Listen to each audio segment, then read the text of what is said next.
Welcome to Visual Programming CS 40102. I am Rabnwaz from Comsat University Islamabad Vihadi campus. Student, this is the lecture number 18 और आज हम जो discuss करने जा रहे हैं वो ASP.NET में फॉर्म वैलिडेशन कैसे परफॉर्म करते हैं। इसके फॉर्म वैलिडेशन के बारे में हमने डेस्कटॉप एप्लीकेशन में देखा था कि जब हम कोई डेटाबेस या कोई प्रोसेस करना चाहते हैं और यूजर इनवैलिड डाटा दे या कोई डाटा ना प्रोवाइड करे तो उस चीज का कोई मान ही नहीं रखता कि हम उसे डेटाबेस में स्टोर करें। तो वेब में ये बहुत चीज बहुत इंपॉर्टेंट है, आप ध्यान में रखते हैं कि जैसे हम फॉर्म पे सबमिट करते हैं तो हमारे एक तो जब यूजर फॉर्म पे क्लिक करेगा तो कोई डाटा नहीं भेजेगा तो हमारा नेटवर्क की ट्रैफिक खामखा बढ़ेगी। तो यूजली ये सर्वर साइड पे ही होता है कि हम और फिर ये जाके सर्वर पे जाके चेक हो कि यूजर ने कोई डाटा नहीं भेजा तो हम ये वैलिडेशन इसलिए परफॉर्म करना चाह रहे हैं कि यूजर अगर प्रॉपर डाटा नहीं भेजता तो हमारा ये कोड यूजर क्लाइंट साइड पे ही वैलिडेट हो जाए कि आपने सही डाटा नहीं दिया, कि वो बजाय इसके कि वो एक तो नेटवर्क ट्रैफिक बढ़ेगी और सर्वर साइड पे जाके प्रोसेसिंग हो इस चीज़ की, इसको हम क्लाइंट साइड पे ही प्रोसेसिंग करते हैं। तो ऐसे स्क्रिप्ट्स को क्लाइंट साइड स्क्रिप्टिंग भी कहते हैं। इसके लिए वैसे तो शुरू में हमारे पास जावास्क्रिप्ट एक लाइब्रेरी थी, उसमें हम परफॉर्म करते थे, लेकिन आजकल ये कंट्रोल काफ़ी ज़्यादा प्रोवाइड कर दिए गए हैं, तो हम इसको क्लाइंट साइड स्क्रिप्टिंग जो है validation for the validation purpose इन्होंने काफ़ी सारे कंट्रोल दिए हैं। तो आज हम उसको देखते हैं कैसे हम इनके साथ परफॉर्म कर सकते हैं। अपना विजुअल स्टूडियो में चलते हैं। लास्ट टाइम ने हमने थोड़ा सा इसके बारे में डिस्कस तो किया था, लेकिन आज इसको हम जरा इसको कम्प्रिहेंसिवली हर चीज इसके देखते हैं कि कैसे इसके बारे में हमारा यही लास्ट टाइम हमने डेटाबेस में एक प्रोजेक्ट सेव किया था, उसी पे बात कर लेते हैं दोबारा और उसमें हम कंट्रोल्स को देख लेते हैं कि हम कैसे कंट्रोल्स को ऐड करेंगे। हमारा प्रोजेक्ट स्टार्ट हो रहा है। तो वैलिडेशन के बारे में मैं फिर बता दूं कि हम ऐसी फंक्शनैलिटी है कि हम जब फॉर्म सबमिट करें, सोल्यूशन एक्सप्लोरर कर लें, हम देख लें हमारे पास क्या था। हमारे वेब फॉर्म 1 था, इसको डिज़ाइन व्यू में देख लें। ताकि इसको रिकैप कर लें, मैं आपको ये हम ये वाला बटन सेव कर रहे थे और इसके बटन के किसी बटन के अगेंस्ट हमने कोड भी लिखा था सी शार्प का कि ये वाला बटन 7_क्लिक, तो हमारा ये डेटाबेस में सेव हो रहा था। और इसको मैं रन करता हूँ और देखता हूँ कि डेटाबेस में ये सेव हो रहे हैं या नहीं हो रहे। तो ये फिर अगर आपने पिछले लेक्चर में इसको अच्छी तरह देख लिया होगा, ये वैसा ही कोड है जैसा हमने डेस्कटॉप एप्लीकेशन में किया था कि डाटा इंजर्शन में वो ही हम क्यूरी ले रहे हैं और वैसे ही। तो ये हमने required field validator last time पे एक किया भी था। एड्रेस इज रिक्वायर्ड, तो इसी को हम देखते हैं कि जब तक वो डाटा यूजर प्रोवाइड नहीं करता तो इनमें तो हमने रखा ही कुछ नहीं है। तो अब ये डाटा सेव्ड हो रहा है जब जब तक के यूजर ने इन दो फील्ड के अगेंस्ट हमने इसे यूज किया था। तो हम देखते हैं कि इसको आज हम रिक्वायर्ड फील्ड वैलिडेटर को दोबारा हम देखते हैं। सॉरी, ये हम तो इसको डिजाइन व्यू में चलते हैं इसके, और ये था। इसको जरा मैं डिलीट कर देता हूँ, इसको मैं डिलीट कर देता हूँ। आपकी यूजली एरर आएगी एक, तो आपको करना ये है कि जब आपने वैलिडेशन यूज करनी है तो यहाँ पे एक ये वाला टैग नेट से मिल जाएगा आपको, वेब डॉट कॉन्फिग फाइल में ऐड की वैलिडेशन सेटिंग अनअब्ट्रूसिव वैलिडेशन मोड। ठीक है, ये आपने एक इसका वेब डॉट कॉन्फिग टैग में ऐप सेटिंग में जाके आपने इसको ऐड करना है। ये यहाँ पे ये मैं आपको दिखा रहा हूँ, आप इसको जरा गौर से देख लीजिएगा। मैं इसको जरा छोटा कर लेता हूँ ताकि आपको क्लियर हो जाए। अगर आपको टाइप करने की जरूरत भी पड़े तो आप कर सकते हैं। ठीक है, मैंने खासी देर के लिए स्क्रीन पे हाईलाइट कर दिया इसे। एक दफा फिर आप जरा गौर से देख लीजिए इसे। ठीक है, मेरा ये आपने वेब डॉट कॉन्फिग फाइल, आपके हर प्रोजेक्ट में एक by default web dot config की फाइल आती है, उसमें जाके ऐप सेटिंग क्या एक ओपनिंग और क्लोजिंग टैग लेना है और उसमें ऐड की validation setting colon obtrusive validation mode is equal to और फिर value is equal to none. ये कर देंगे तो फिर ये एरर नहीं आएगा, अदरवाइज आपके एक एरर आएगी कि ये काम नहीं कर रहा। ओके, अब इस पे स्टार्ट करते हैं। आपने इस कंट्रोल को वैलिडेट करना है, हर कंट्रोल के लिए हमें अलग-अलग वैलिडेटर की जरूरत है। तो रिक्वायर्ड फील्ड वैलिडेटर कर लेते हैं। रिक्वायर्ड फील्ड वैलिडेटर इसको इसके साथ लगाते हैं और हम हर एक के साथ लगाते हैं, इन दो के साथ लगाते हैं। और ये आपको बताना होता है, आप इसकी प्रॉपर्टी में जाइए, इसको सिलेक्ट कीजिए, इसकी प्रॉपर्टी में जाएंगे और सबसे पहली बात तो ये, इसका नाम अगर चेंज करना है तो ठीक है, लेकिन आपने जो चीज लाजमी करनी है वो रिक्वायर्ड,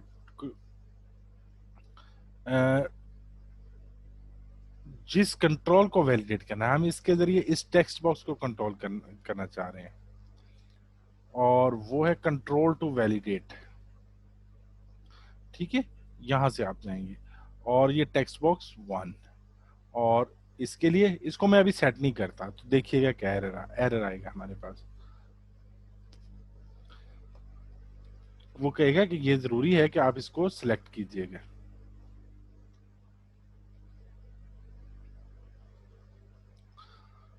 हमें एरर आएगी कि कंट्रोल टू वैलिडेट, जो आपने रिक्वायर्ड फील्ड वैलिडेटर है उसका कंट्रोल टू वैलिडेट प्रॉपर्टी आपने सेट नहीं की है। जी देखिए, control to validate property of required field validated to can not be blank, ये ब्लैंक नहीं हो सकती है। तो यहाँ पे हम वापस आते हैं और इसके लिए हम कंट्रोल टू वैलिडेट क्या कर लेते हैं,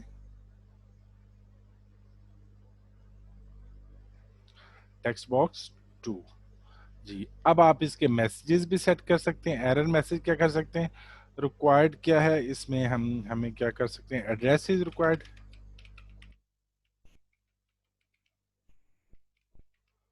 और इसके अगेंस्ट मैसेज क्या आएगा, यहाँ पे है कि एरर मैसेज जी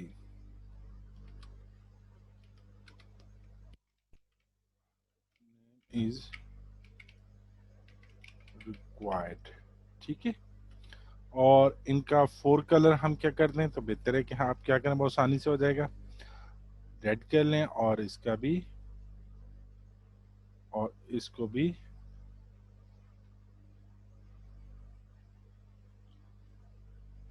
जरा रेड कर, मैंने दोनों को जरा डिफरेंट यूज कर लिया। ओके, अब हम इसको रन करते हैं।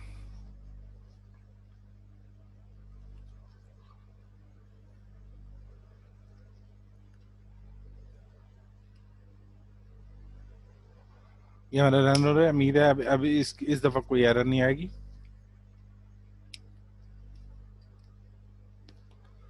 और मैं इसको देखें, अब ये हमारा डेटाबेस में सेव नहीं होगा जब तक हमें ये 2 फील्ड नहीं दी हमें। और यहाँ पे हम, वहाँ पे हमने एक लाइब्रेरी यूज की थी, तो सेव करते हुए कंट्रोल टू वैलिडेट लिखा था कि हमारा ये वैलिडेट हो तो तब हो, लेकिन यहाँ पे लिखने की जरूरत नहीं है, ये खुद ब खुद मैनेज आपके लिए करेगा।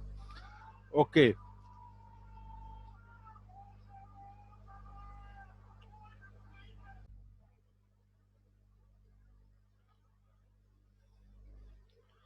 तो अब और बाकी हम देखते हैं कि इसमें और क्या क्या चीजें हैं। अच्छा, एक चीज है कि यहाँ पे हम चाहते हैं कि जैसे ही हमारे पास ये एरर आए तो सेट फोकस हो जाए, यानी कि सेट फोकस ऑन एरर, इसको आप क्या कर सकते हैं, ट्रू, और इसको यानी कि जिस जगह एरर आएगी यूजर हमारा जो कंट्रोल है वहां पे ऑटोमेटिकली चला जाएगा। और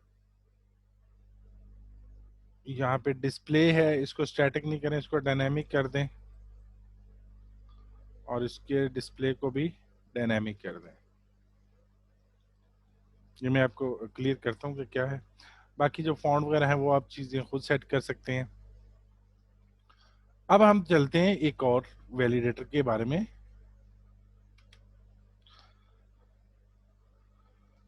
तो यहाँ पे चलते हैं, देखते हैं क्या क्या है। ये हमें पूरी रेंज नजर आ गई है। तो रेगुलर एक्सप्रेशन वैलिडेटर, अगर लेट्स सपोज ये ईमेल है, हमने लास्ट टाइम ईमेल का किया था, तो रेगुलर एक्सप्रेशन वैलिडेटर के लिए हम चलते हैं, काम करते हैं। रेगुलर एक्सप्रेशन के बारे में देखा था कि हमने ऑटोमेटा की तरह, जो रेगुलर ऑटोमेटा जो होते हैं हमने वो आपने पढ़े होंगे, तो उस तरह की रेगुलर एक्सप्रेशन जो है उसकी बेस पे हो। अगर हम ईमेल की फॉर्मेटिंग के बारे में बात करना चाह रहे हैं, या फिर कि ये लेट्स सपोज हमारा ईमेल का फील्ड है, ठीक है, तो हम चाहते हैं कि इसका भी 4 कलर क्या हो जाए, रेड हो जाए।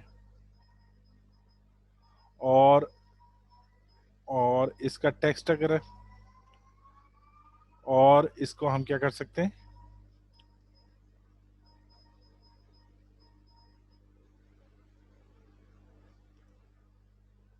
इसको हम set focus on error true कर दें, डिस्प्ले इसका क्या कर दें,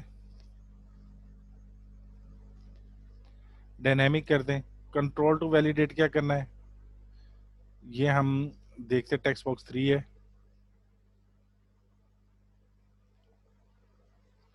और इसकी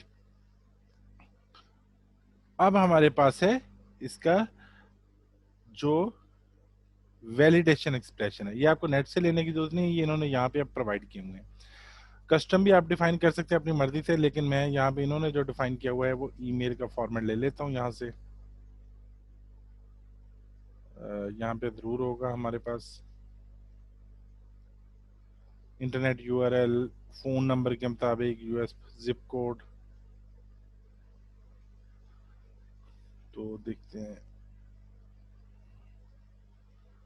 French phone number, postal code, phone number, postal code, internet email address, ठीक है, ये उन्होंने दिया हुआ है। तो अब हमारा क्या होगा, ये ईमेल के मुताबिक होगा।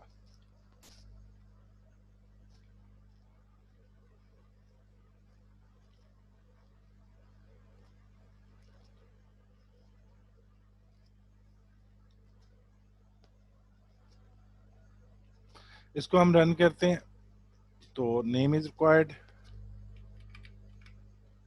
ये दे दिए हमने, ये तो डेटा सेव हो रहा है हमारा। इसका इशू आ रहा है कि ये हमारा वैलिडेट नहीं हुआ है, तो इसको देखते हैं कि क्या इशू आया है।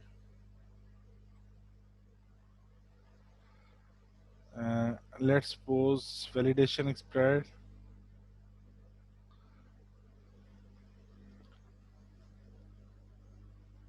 शायद हमने इसे कोड में कहीं पे यूज नहीं किया, तो इसलिए ये शायद प्रॉब्लम है। तो हम इसको क्या कर देते हैं, लेट्स सपोज ये हमारा ईमेल का था, इसको हम कर देते हैं control to validate text box 2 कर देते हैं कि हमने वो ये देखना है कि control to validate text box 2। चलें जी, अगर टेक्स्ट बॉक्स 2 में ईमेल दिया जहां पे एड्रेस है तो उसके मुताबिक होगा, नहीं अदरवाइज ये भी एरर आएगा।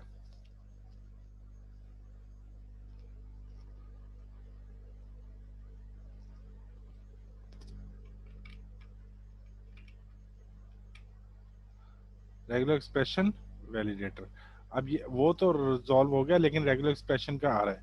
अब मैं ऐसे क्या करता हूँ,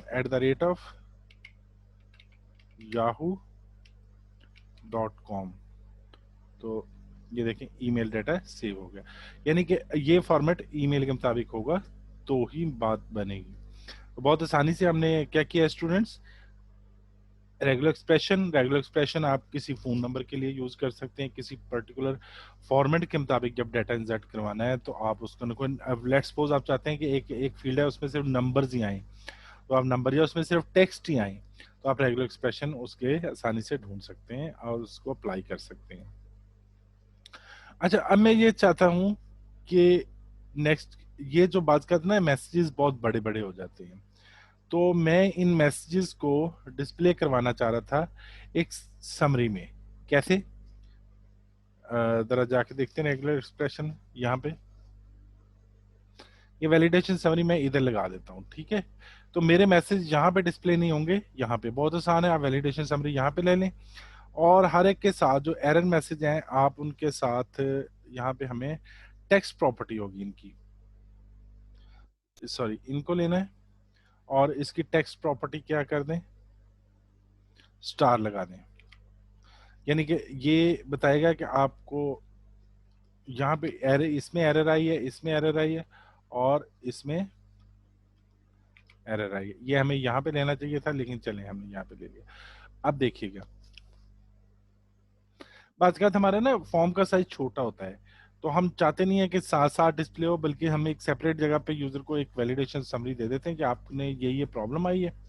देखिए जरा, यहाँ पे डिस्प्ले हुआ है name is required, address is required, और जो नीचे प्रिंट हुए हैं, लेकिन यहाँ पे सिर्फ ये वाला है। तो मैं ये करता हूँ और ये प्रोवाइड करता हूँ, तो फिर यहाँ पे तो रेगुलर एक्सप्रेशन वैलिडेटर, वो मैंने कोई नाम नहीं लिखा, तो उसकी वो एरर आ रही है कि डिस्प्ले हो रहा है। तो हमने ये देखा है कि कैसे यहाँ पे इसको डिस्प्ले करवा सकते हैं विद रेगुलर एक्सप्रेशन वैलिडेटर के जरिए। और भी बहुत सारी इसमें चीजें हैं, उनको भी देख लेते हैं हम। और क्या है हमारे पास इसमें, और इसमें ये है कि हमारे पास कंपेयर वैलिडेटर, लास्ट टाइम पे हमने नहीं किया था, आज हम कर लेते हैं, इसको देख लेते हैं क्या कैसे ये परफॉर्म होगा। बहुत आसान सा टॉपिक है आज। तो वैलिडेटर हमारे पास कौन सा है, कंपेयर वैलिडेटर। यहाँ पे कंपेयर वैलिडेटर, तो हम इसको क्या करते हैं, कंपेयर वैलिडेटर के लिए यहाँ पे आते हैं, और मैं ये चेक करना चाहता हूं कि ये वाला कंट्रोल और ये वाला कंट्रोल दोनों इक्वल हैं, यानी कि इसमें वैल्यू और इसमें वैल्यू। ठीक है, तो स्टूडेंट्स इसके लिए हमें सबसे पहले क्या करना पड़ेगा कि हमें इसका कंपेयर वैलिडेटर है, सेट फोकस, इसको ट्रू कर दें, क्या एरर आए तो इस पे चला जाए। और इस पे हम क्या करते हैं, पहले तो हमें कंट्रोल टू वैलिडेट, किसको कंट्रोल करना है, control to validate text box 2 को करना है, और कंट्रोल टू कंपेयर, हमने ये कंपेयर करना है कि वो टेक्स्ट बॉक्स 1 से मैच करे। अब दायरा है, ये ईमेल को भी चेक कर रहा है, तो हमारा इसमें भी ईमेल देंगे और इसमें भी ईमेल देंगे। और जहां पे कोई मैसेजेस देना है, हमारे पास क्या है, value should be same as in text box. दायरा आप तो लहदा लहदा लेंगे, लेकिन हम तो इकट्ठा एक में ही परफॉर्म कर रहे हैं आपको समझाने के लिए। तो इसमें देखते हैं हम क्या हुआ। अब ये देखिएगा कि दोनों टेक्स्ट बॉक्स की वैल्यू सेम है या नहीं है। तो कंपेयर वैलिडेटर का हम यूज कर रहे हैं। तो पहला जो प्रॉब्लम आया वो ये है कि असद असद और वैल्यू शुड बी सेम। यहाँ पे मैंने स्टार नहीं लगाया था टेक्स्ट में, तो ये यहाँ पे आ गया है, तो यहाँ पे भी डिस्प्ले हो गया। आप यहाँ पे स्टार लगाते तो बेहतर था कि यहाँ पे सिर्फ स्टार नजर आए और बाकी जो डिटेल है वो यहाँ पे नजर आए। ठीक है, तो हमें क्या करना है, ये ईमेल के मुताबिक भी होना चाहिए। तो ईमेल के मुताबिक इसको हम ले लेते हैं @yahoo.com। ठीक है, तो हमारे पास ये वाली एरर तो खत्म हो गई है, जो ईमेल वाली थी ये वाली रह गई है। तो आपको यहाँ पे इसको क्या करना है, इसको कॉपी करना है दोनों में, और इसको हम पेस्ट करते हैं। तो ये देखिए वो प्रॉब्लम डाटा सेव हो गया हमारे पास। तो स्टूडेंट्स हमने कंपेयर वैलिडेटर भी देख लिया है, और हमने रिक्वायर्ड फील्ड वैलिडेटर देखा है, कंपेयर वैलिडेटर देखा है, वैलिडेशन समरी देखी है, रेगुलर एक्सप्रेशन वैलिडेटर देखा है। एक है रेंज वैलिडेटर, उसकी बात भी कर लेते हैं। बात का हमें चाहिए होता है कि लेट्स सपोज हम कहते हैं कि एज जो है वो यूजर की वो बिटवीन 17 एंड 16 होनी चाहिए। किसी लोन को अप्लाई करने लगे हैं, या एडल्ट के लिए कोई चीज कंटेंट्स आप डिस्प्ले करवाना चाह रहे हैं, बच्चों के लिए डिस्प्ले नहीं करवाना चाह रहे हैं, या फिर आप कोई इस्लामिक कंटेंट्स शो करवाना चाह रहे हैं, कुछ रेंज रखना चाह रहे हैं आप। फॉर एग्जांपल वेट जो है वो हम रखना चाह रहे हैं कि वो इतना हो, एज इतनी हो। तो एज हमारा परफेक्ट एग्जांपल है, हम यहाँ पे लेट्स सपोज एज ले रहे हैं, और हम ये चाह रहे हैं कि यहाँ पे लेते हैं एज। तो ये एज जो है वो कितनी हो हमारे पास हो, वैलिडेशन देख लेते हैं। तो हमारे पास रिक्वायर्ड रेगुलर एक्सप्रेशन में रेंज रेंज वैलिडेटर हम लेंगे। ठीक है, और रेंज वैलिडेटर के लिए अब हमारे पास प्रॉब्लम आएगी कि रेंज वैलिडेटर के लिए हमें ये पुराने वाले सारे वैलिडेटर खत्म करने होंगे, अदरवाइज हमारे पास प्रॉब्लम आएगी कि वो आपके वो मैच नहीं हो रहे या ये नहीं हो रहा है, और ईमेल का है, तो हम इन सबको खत्म कर देते हैं। और यहाँ पे हम लेते हैं रेंज वैलिडेटर, यहाँ पे रेंज वैलिडेटर, और रेंज वैलिडेटर के लिए हमें कंट्रोल टू वैलिडेट क्या करना है,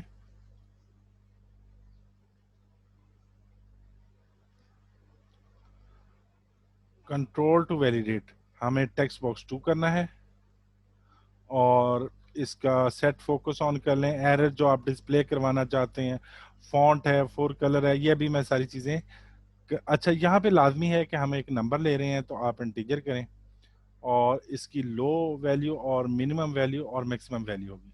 मिनिमम वैल्यू मैं इसकी रख देता हूँ, एज हमारे पास 16 ईयर, और मैक्सिमम वैल्यू इसकी हम रख देते हैं 80 ईयर्स। लेट्स सपोज ये एज हम कर रहे हैं, ठीक है। तो एज शुड बी, इसके लिए मैसेज हम क्या डिस्प्ले करवाएंगे, एरर मैसेज।